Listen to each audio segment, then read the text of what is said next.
Bismillahirrahmanirrahim. Assalamualaikum warahmatullahi wabarakatuh.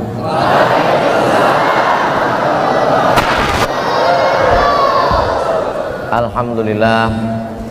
Allahumma salli ala Sayyidina Muhammad wa ala ali Sayyidina Muhammad. Yang sama-sama kita hormati Ustaz. Yang mana duluan ya? Ustadz Dery Sulaiman. Saya sebut beliau dulu karena hurufnya D. Mudah-mudahan Ustadz Dery Sulaiman panjang umur. Amin. Sekurus-kurusnya ikan masih ada tulangnya. Segemuk-gemuknya daging ikan banyak dagingnya. Memang kalau lagi lapar nih susah fokus. Yang sama-sama kita hormati senior saya, kakak kelas saya di Mesir, angkatan 97, saya 98. Walaupun kalau umur lebih tua saya. Beliau Ustadz Fahmi Salim. Mudah-mudahan beliau panjang umur, sehat badan. Kita dapat berkahnya insyaallah. Ada seorang hamba Allah punya usaha pom bensinnya di simpang jalan, jadi jarang orang mampir. Lalu kemudian dibangun musola, orang mampir untuk sholat, disitulah turun keberkahan. Dibangun masjid untuk mengenang almarhumah ibunya, akhirnya keberkahan semakin turun. Disitulah kita disadarkan bahwa rezeki itu punya Allah. Yang tidak mungkin kata orang, tidak yang sulit bagi Allah, tidak ada yang susah bagi Allah, tidak ada yang payah bagi Allah. Innama amruhu idza arada syai'an ayyakula lahu kun fayakun. Akhirnya kita bertemu pada kesempatan hari ini di masjid yang megah, yang luar biasa. Saya yakin dan percaya semua orang yang masuk ke dalam masjid ini pasti tidak akan mampu berkata-kata. Dia hanya terdiam dan berdecak kagum seperti orang melihat kucing Anggora. Hari ini kita sedang disadarkan kalau kita sayang dengan ibu kita, kalau kita sayang dengan orang yang melahirkan kita, 9 bulan 10 hari dia kandung, meregang nyawa, dan kemudian kita bahagiakan dia walaupun sudah menghadap Allah, maka insya Allah Allah akan bukakan pintu-pintu rezeki.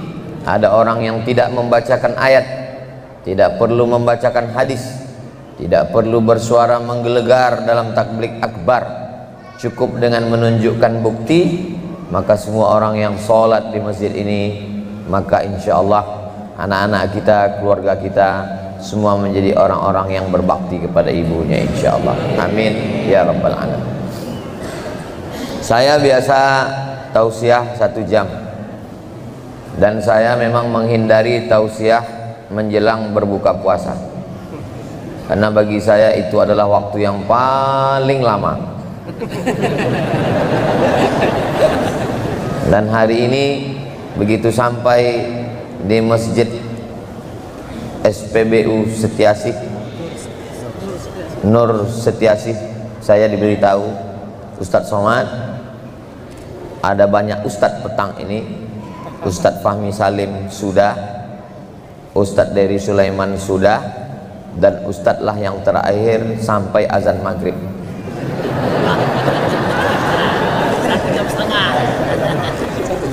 Inilah saat-saat yang paling mengerikan. Jadi saya mohon tulis kertas-kertas tanya jawab. Nanti kalau saya kehabisan ide, habis bahan, saya tinggal baca itu saja. Yang bisa saya jawab, saya jawab. Yang tidak bisa saya jawab, nanti saya bawa pulang ke rumah. Saya buatkan video jawabannya di rumah. Nanti akan saya upload Bapak Ibu tinggal saksikan di Ustadz Abdul Somad Official, subscribe, like, share, and comment.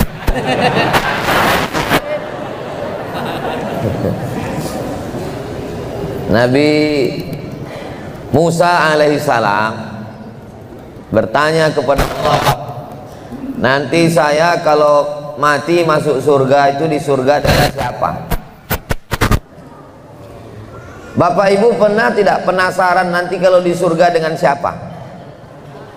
Tidak penasaran karena tidak yakin masuk surga. Yakin atau tidak?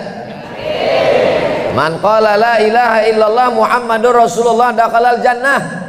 Siapa yang mengucapkan la ilaha illallah Muhammadur Rasulullah pasti masuk surga. Itu bukan saya yang ngomong, itu Nabi Muhammad SAW yang ngomong. Bersama di Masjid Nur Setiasih, bersama pula kami bertiga nanti di surga Jannatul Firdaus. Saya mau nanti kalau pas di surga saya lihat di sebelah kanan saya Ustadz Dery Sulaiman, lengkap dengan tongkatnya sekalian. Ini kalau dipukulkan ke lantai memancar 12 pom bensin.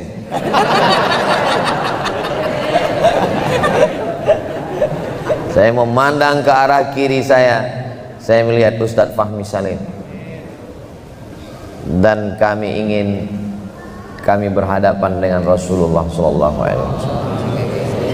Almar'u ma'aman ahab, orang akan bersama dengan siapa yang dia cintai dan dia sayang. Amin kan? Sebetulnya saya mau minta amin kan, itu doa saya. Begitu cara saya berdoa. Memang agak unik memang. Nabi Musa alaihissalam ingin tahu nanti kalau saya masuk surga, saya di surga itu dengan siapa ya Allah?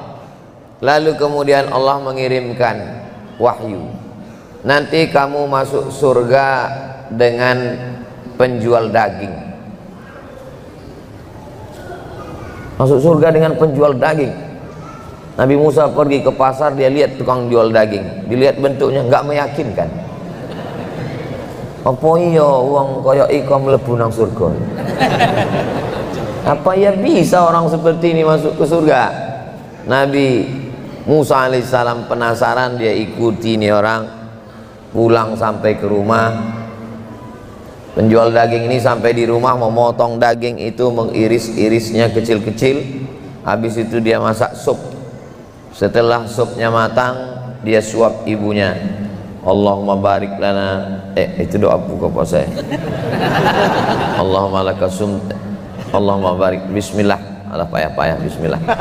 Dia suap ibunya, bismillah. Setelah ibunya kenyang, ibunya berdoa, ya Allah, setelah dia kenyang, kalau Tuhan beli peniti jangan ditusukkan ke sayur kubis. Kalau mik sudah mati-mati itu tanda waktu sudah mau habis. Setelah dia berdoa, setelah ibunya kenyang, ibunya berdoa, ya Allah, masukkan anakku ke dalam surga bersama Nabi Musa alaihissalam. Jangan kau sangka kau masuk surga karena ceramahmu Abdul Somad. Jangan kau sangka kau masuk surga karena zikirmu Abdul Somad. Jangan kau sangka kau masuk surga karena tarawihmu yang 8 rakaat ayatnya pendek-pendek itu Abdul Somad. Kau masuk surga karena doa ibumu. Pernahkah ibu mendoakan anak ibu masuk surga? Jangan jawab. Ibu doakan tiap malam. Kalau sudah lewat 12 malam jangan kecewa. Masih ada 18 malam lagi untuk berdoa. Mudah-mudahan anakku masuk surga. Suami juga doakan. Banyak juga ibu-ibu ini kadang anaknya didoakannya, suaminya enggak.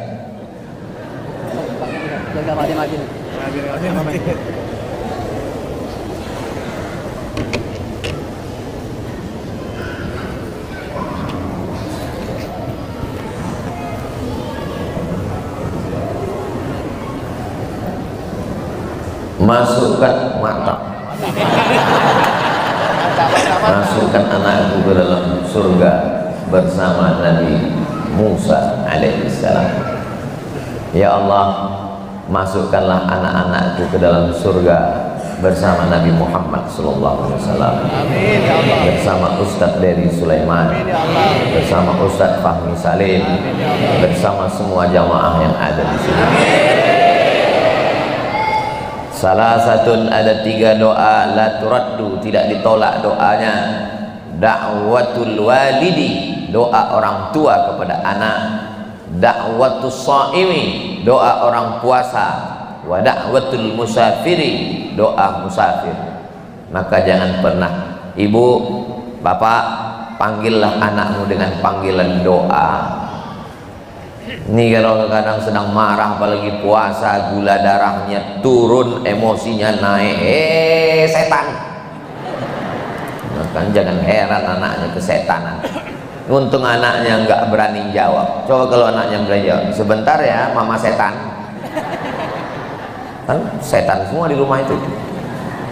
Kata setan, katanya aku dibelenggu, berarti kalian yang setan gitu. Jadi betapa hebatnya orang tua memasukkan anak ke dalam surga, dan doa ibu yang luar biasa. Ada seorang laki-laki, itu tadi yang pertama Nabi Musa alaihissalam. Berikutnya yang kedua, sampai ke berapa nih Ustaz? Ya sampai azan maghrib. Yang kedua ada seorang laki-laki namanya Juraij. Siapa namanya? Juraij. Juraij ini tinggalnya di Saum'ah. Saum'ah itu zaman dulu tempat ibadah. Makanannya diantar, pakaiannya dijemput, dicucikan. Dia tidak pernah keluar dari Saum'ah, beribadah aja kepada Allah. Sampai suatu ketika ibunya lewat, ibunya manggil, ya Juraij. Menurut dia lebih baik beribadah kepada Allah daripada menyahut panggilan ibu. Ya Juraij, menurut dia lebih baik beribadah kepada Allah daripada menyambut seruan ibu. Ya Juraij, dia tidak menyahut, dia tidak bergeming. Sampai akhirnya ibunya berkata, Allahumma la tumithu hatta turihi wujuhal mumisat. Ya Allah, jangan matikan Juraij sampai matanya melihat wanita tunasusila. Ini doa tidak masuk akal, karena dia tinggal di tempat ibadah, tidak pernah keluar, matanya tidak pernah melihat apa-apa, tidak pernah melihat perbuatan maksiat, tidak pernah melihat perempuan. Tapi ibunya berkata, saking gondoknya, saking marahnya, jangan matikan Juraij sampai matanya melihat wanita tunasusila. Disitulah kehebatan doa seorang ibu. Apa yang terjadi? Tak lama setelah itu ada seorang perempuan pengembala kambing hamil. Ketika ditanya, hei perempuan pengembala kambing, siapa yang menghamilimu? Perempuan itu menjawab, Juraij. Mengamuk semua orang kampung. Mereka datang ke tempat ibadah Saum'ah Juraij. Juraij, ternyata kamu selama ini beribadah di dalam Saum'ah, ini hanya kedok saja, keluar. Juraij dipaksa keluar. Yang memaksanya waktu itu Babinsa dan Babin Kaptipmas. Saya sebetulnya di dalam itu nggak ada, cuma pas ngeliat Pak polisi jadinya. Akhirnya Juraij dibawa keluar, tempat ibadahnya diratakan dengan tanah. Mereka akan membunuh, memancung Juraij karena sudah berzina. Juraij berkata, kata Juraij, kalau kalian mau membunuh saya, tunggu anaknya lahir. Oke? Setelah anaknya lahir, Juraij menusuk pusat perut anak itu dengan ujung jarinya dan berkata, ya hulam, wahai anak kecil, man abuka. Kalau bahasa kampung saya, who is your father? Siapa bapakmu? Makanya dalam beberapa riwayat yang ngomong waktu kecil itu pertama Nabi Isa, ketika ibunya dituduh berzina. Makana abuki mara'a sau'in wa makanat ummuki baghiyah. Bapakmu bukan penjahat, ibumu bukan wanita tunasusila. Mengapa kau mengandung tanpa suami? Saat itu Maryam diam. Fa asyarat ilaih, Maryam hanya menunjuk anaknya Isa yang baru saja lahir. Saat itulah mukjizat terjadi. Isa berkata, inni Rasulullah, aku adalah Rasul utusan Allah. Inni Abdullah, aku adalah hamba Allah. Ataniyal kitab, Allah memberikan aku Injil. Ada satu lagi anak yang bicara. Inilah anak yang ditusuk oleh Juraij pusatnya. Man abuka, siapa bapakmu? Anak itu menjawab, Ra'il ghanam, bapak saya koboi. Ko sapi, boy laki-laki, koboi pengembala sapi. Jadi jangan bangga kalau nanti disebut kamu kelihatannya seperti koboi. Bangga, koboi penggala sapi, ngangon sapi. Siapa bapakmu? Pengembala sapi. Melihat mukjizat, melihat karamah yang luar biasa itu bisa membuat anak kecil bicara. Mereka bersimpuh minta maaf ampun kepada Juraij. Mohon maaf Juraij, kami sudah salah, kami sudah memfitnah. Membalas kesalahan kami, kami bangun som'ah, tempat engkau beribadah dari emas.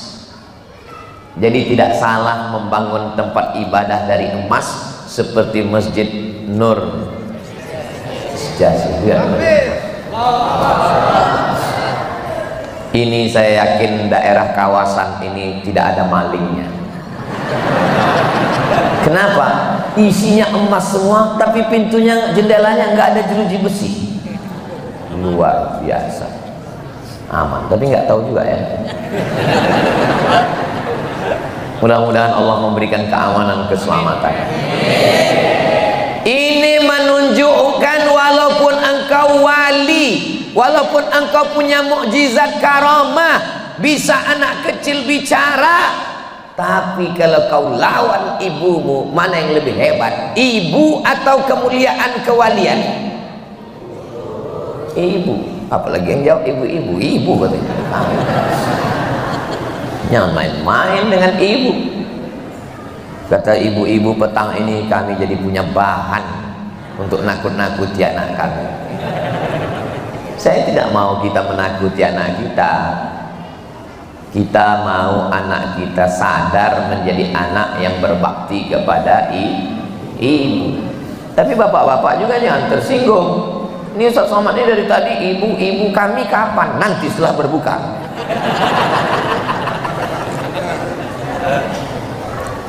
Bapak, ibu, Pak Polisi, Ustadz Fahmi Salim, Ustadz dari Sulaiman, semua laki-laki yang hebat-hebat, gagah perkasa ini, semuanya lahir dari rahim.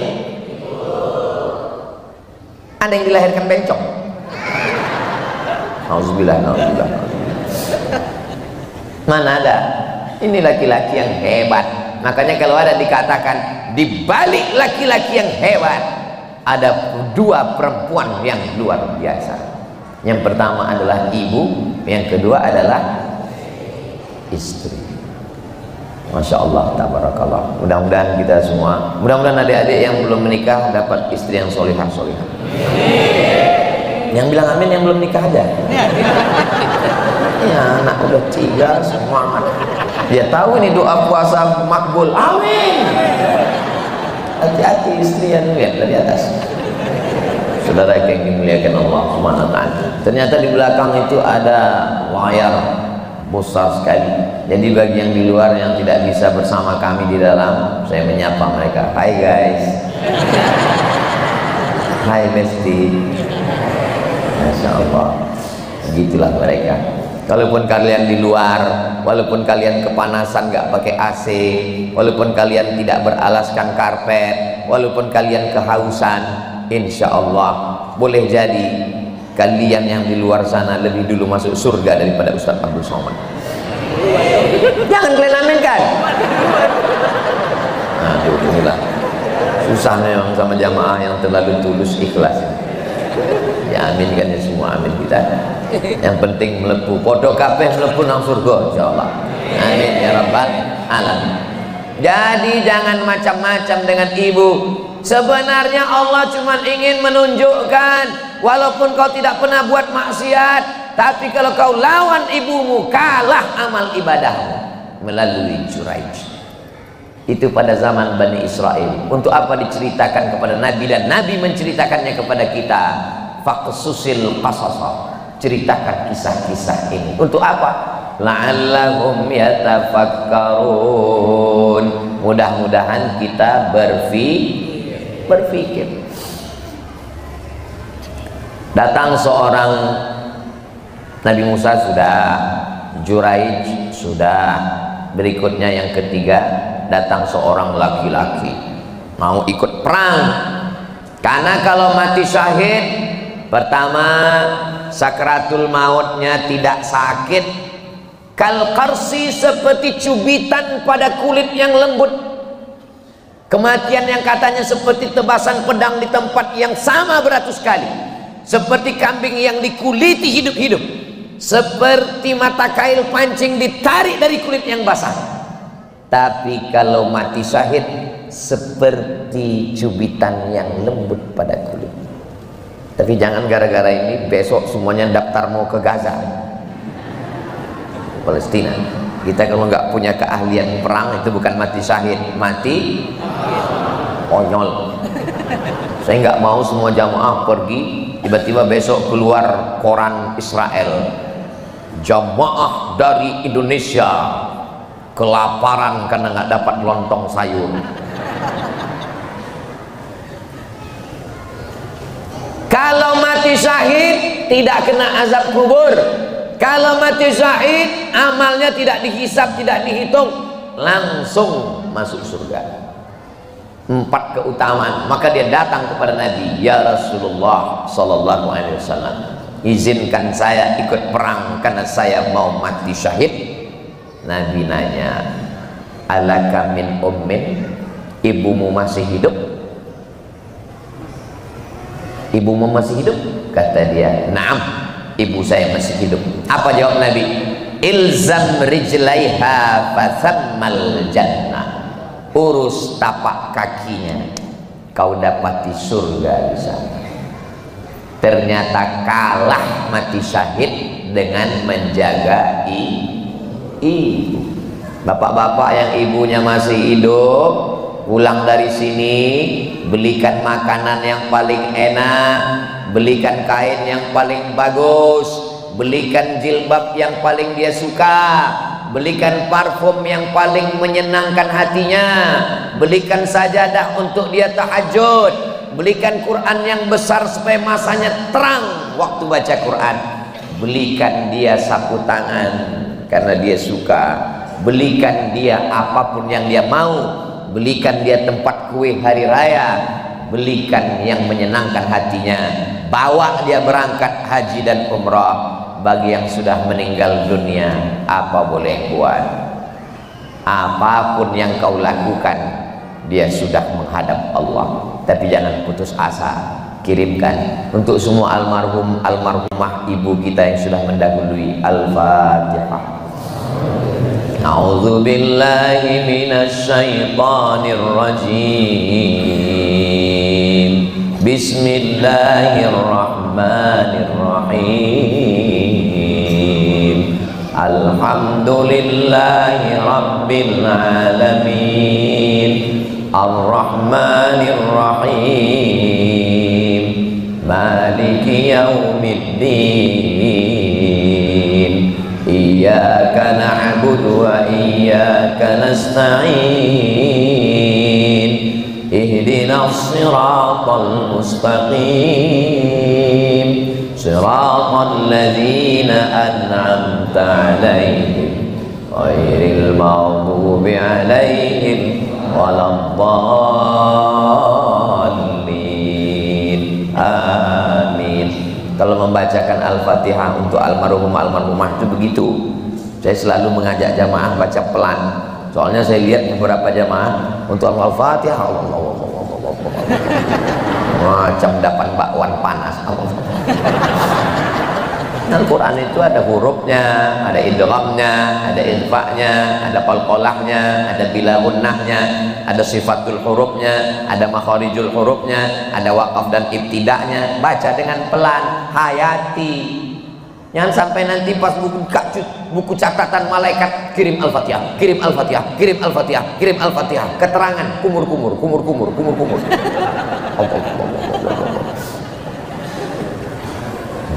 Saya sebenarnya sedang menghibur diri saya, karena kalau saya terus lanjutkan ini saya nangis. Kalau saya nangis siapa yang ceramah? Saudara yang dimuliakan Allah Subhanahu wa ta'ala, izinkan saya perang, saya mau mati syahid supaya sakratul maut saya tidak sakit, supaya saya tidak kena azab kubur, supaya saya tidak hisab, supaya langsung masuk surga. Ibumu masih hidup, masuk. Ilzam rijlaiha, kau urus tapak kakinya.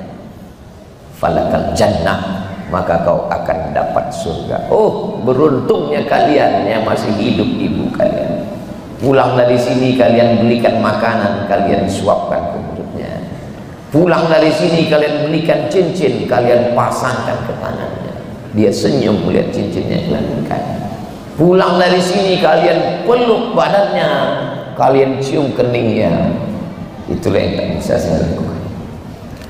Mudah-mudahan ibu yang masih hidup dipanjangkan Allah umurnya, yang sudah meninggal dunia dilapangkan Allah kuburnya, dan ibu-ibu, anak-anak kalian menjadi anak-anak yang berbakti, yang sayang pada kalian, insyaallah. Amin ya rabbal alamin.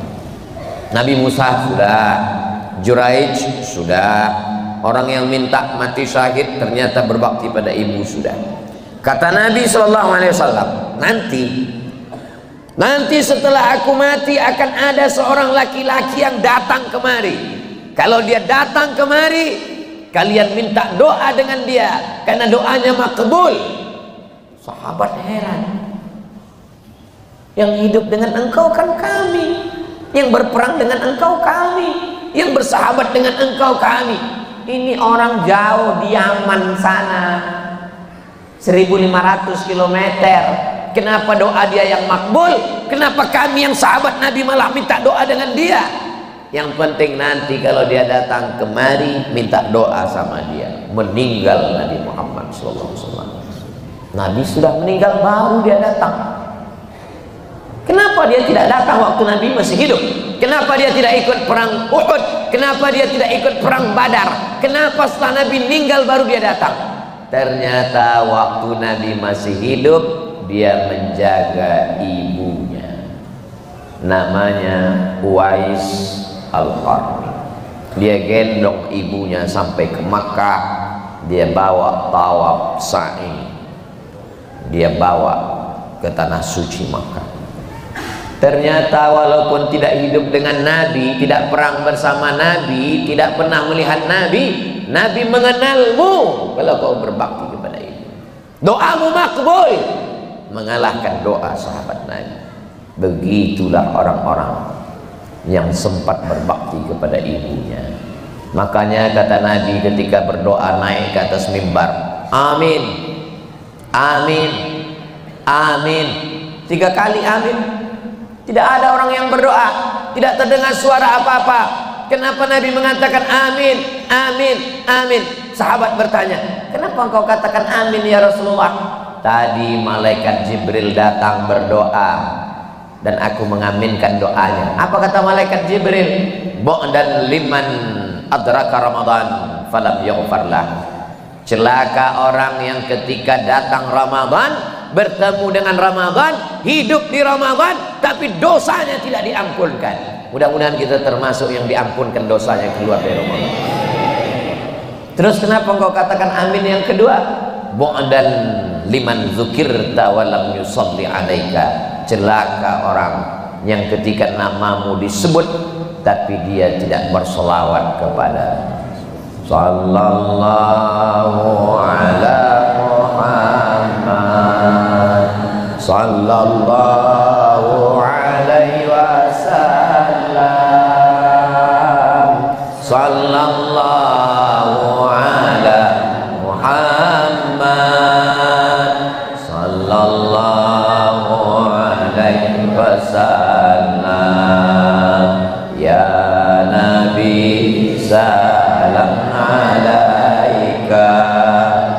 ya Rasul salam alaika,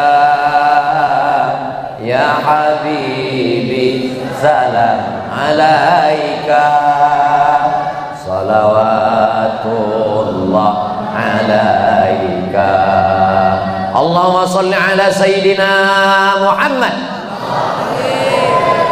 Itulah mengapa ketika disebutkan namanya kita bersolawat, supaya jangan sampai didoakan Jibril dan diaminkan Nabi. Celaka orang yang ketika disebut namamu tidak mau bersolawat kepada. Terus yang ketiga siapa ya Rasulullah? Bu'dan liman adraka walidahul kibara ahaduhuma au kilahuma. Celaka orang yang berjumpa dengan kedua orang tuanya, salah satunya atau kedua-duanya, tapi tidak membuat dia masuk surga karena tidak berbakti. Siapa yang tidak punya salah? Siapa yang tidak silap? Siapa yang tidak khilaf? Kita pernah berkata kasar, kita pernah buat salah. Mudah-mudahan Allah mengampunkan dosa-dosa kita semua.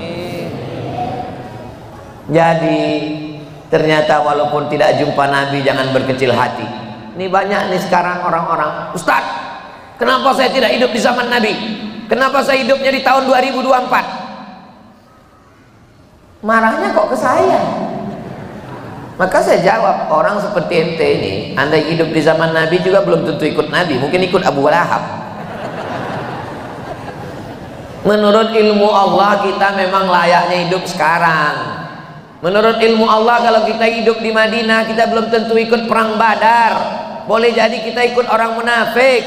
Maka menurut ilmu Allah kita layaknya hidup sekarang. Hidup sekarang aja buka bersama datang ketinggalan. Baru jam 5 ya Allah.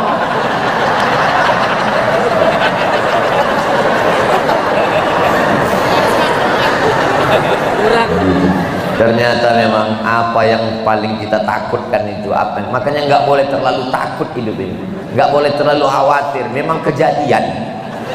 Kan saya di beberapa ceramah saya bilang, saya paling nggak mau ceramah menjelang berbuka. Betul-betul kejadian, dikasih 90 menit yang berbuka, macam mati jam ini rasanya. Nabi Musa sudah, Juraij sudah, orang mau mati syahid sudah, Uwais Al-Qarni sudah. Yang kelima, datang orang menjumpai Nabi Muhammad SAW. Ya Rasulullah, man ahabbun nas bi husni suhbati, siapa orang yang paling layak mendapatkan bakti? Ummuka, ibumu. Summa man, siapa lagi? Ummuka, ibumu. Summa man, siapa lagi? Ummuka, ibumu. 3 kali, ibumu, ibumu, ibumu. Saya sudah bolak-balik nyari kitab hadis melalui kitab dan aplikasi, belum ketemu bapakmu, bapakmu, bapakmu. Saya mau ngasih tahu anak saya, kau berbakti dengan aku, nggak ketemu dalilnya. Kenapa ibu bisa dapat 3 kali? Ternyata karena ibu melakukan 3. Pertama, ibu mengandung. Kedua, ibu menyusukan. Yang ketiga, ibu melahirkan. Makanya dibuat dalam lagu, ibu engkaulah mengandung, melahirkan, mengandung lagi, melahirkan lagi. Kebetulan anaknya Bang. Mengandung itu ibadah, melahirkan itu ibadah, mati melahirkan mati syahid. Kata Nabi, tazawwajul walud, nikahilah perempuan yang subur, yang banyak anaknya. Dari mana kita tahu perempuan itu subur? Dari keluarganya. Makanya buat dulu fit and proper test, bukan dites dulu. Fit and proper test, maksudnya tanya, kalau boleh tahu kamu keluarga berapa orang? Aku anak tunggal. Nggak lulus. Kamu keluarga berapa orang? Aku anak yang terakhir. Nomor berapa? 12. Gua banget. Kenapa? Karena kata Nabi, berarti kalau ibunya subur, insya Allah anaknya juga subur. Kata Nabi, tazawwajul walud, nikahilah perempuan yang subur, yang banyak anaknya. Tapi ujungnya ada al-wadud, wadud penyayang. Kenapa? Ada juga orang banyak anaknya enggak penyayang, 12 anaknya tinggal satu, yang lain mati, tempeleng, jewer, mati. Bapak ibu enak aja ketawa, saya yang masih lama ini enak aja, kiki akting ngomong terus sampai berbuka ini. Kenapa lah kalian pasang namaku yang terakhir? Kenapa enggak? Padahal mereka yang gemuk-gemuk. Kenapa enggak Ustaz Diri Sulaiman yang terakhir? Setelah yang dimuliakan Allah Subhanahu wa ta'ala, Bapak Ibu yang dimuliakan Allah Subhanahu wa ta'ala, berikutnya yang ke 6, baru 6 udah sejam padahal nih. Yang ke-6 adalah ketika ada seseorang, dia ini amat sangat banyak amalnya, malamnya qiyamul lail tidak tidur-tidur, siangnya berjihad fisabilillah, tapi ternyata durhaka. Maka kata Nabi SAW, ada adullukum ala akbaril kabair, maukah kalian aku tunjukkan dosa yang terbesar di antara dosa besar, dosa. Yang pertama al-isyrak, syirik. Insya Allah kita tidak ada lagi yang syirik, kita nggak ada lagi yang melihara tuyul. Dulu memang ada Pak Ustadz, tapi tuyulnya udah saya jual.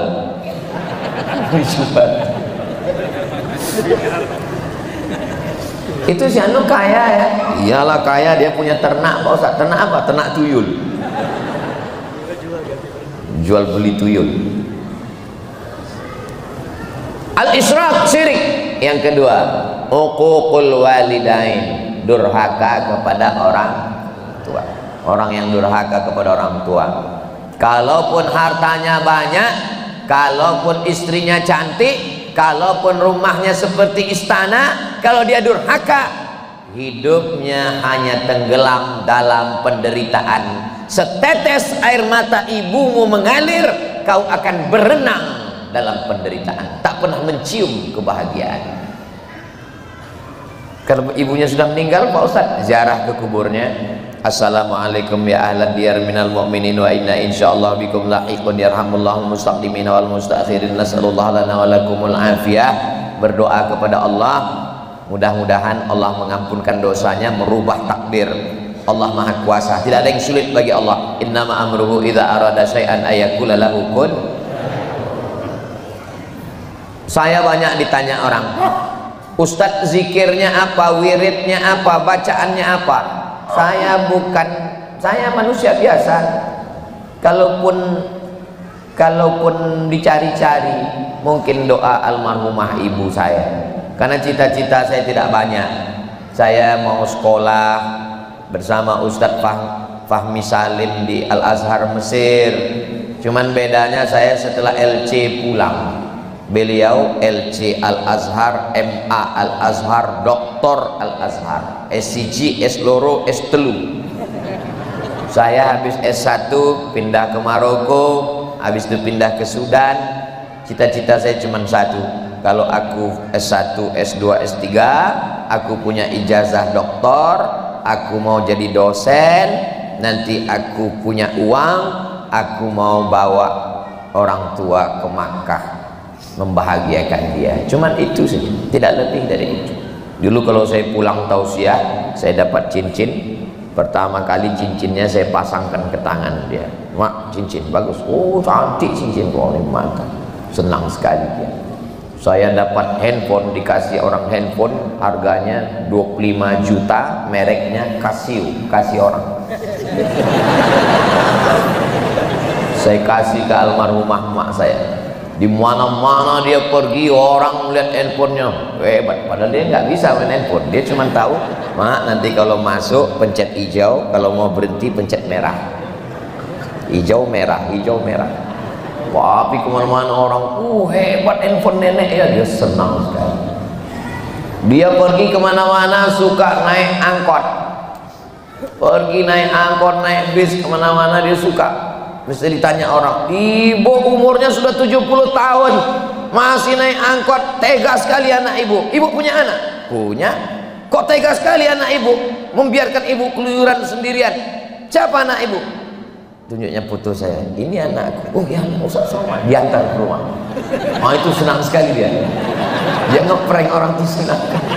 Nah, itu kalau saya pulang dia cerita, aku tadi waktu belanja di pasar, kata orang, ibu anaknya kok, anak ibu kok biarin ibu?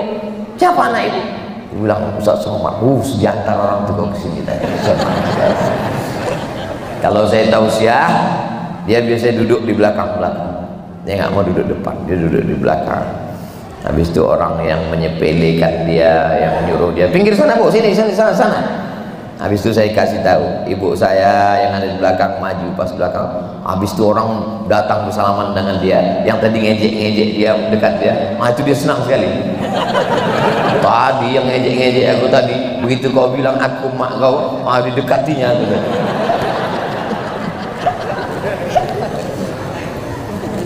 Ada orang menganggap membahagiakan ibunya adalah dengan membuatkan rumah yang besar, kamar pakai AC, lalu kemudian disenangkan di kota yang besar. Kau salah. Kau sedang mengukur kebahagiaan ibumu sama seperti mengukur pakaiannya dengan ukuran badanmu. Nggak bisa. Ustadz, ibu saya di kampung, terus mau saya bawa ke Jakarta. Saya mau bahagiakan dia, saya mau buatkan kamarnya pakai AC, saya mau buatkan dia kolam renang, saya mau buatkan dia di rumah. Belum tentu bahagia. Dia pakai AC kedinginan. Dia mau di kampung ngasih makan ayam, ngasih makan bebek. Kau bawa dia ke mall, menurutmu bahagia? Dia tidak bahagia, karena menurut dia bahagia itu adalah ketika dia bisa nawar dengan harga serendah-rendahnya. Dan itu tidak bisa dia lakukan di mall. Kebahagiaan dia adalah ketika dia belanja di pasar dan dia bisa menawar. Itu kebahagiaan, puncak kebahagiaan. Saya bawa tasnya, dia belanja, dia beli ikan masuk, dia beli sayur. Itulah kebahagiaan. Tunggu aku di sini. Ya, kita tunggu dia di pasar. Lama sekali Pak Ustaz. Lebih lama lagi menjelang maghrib.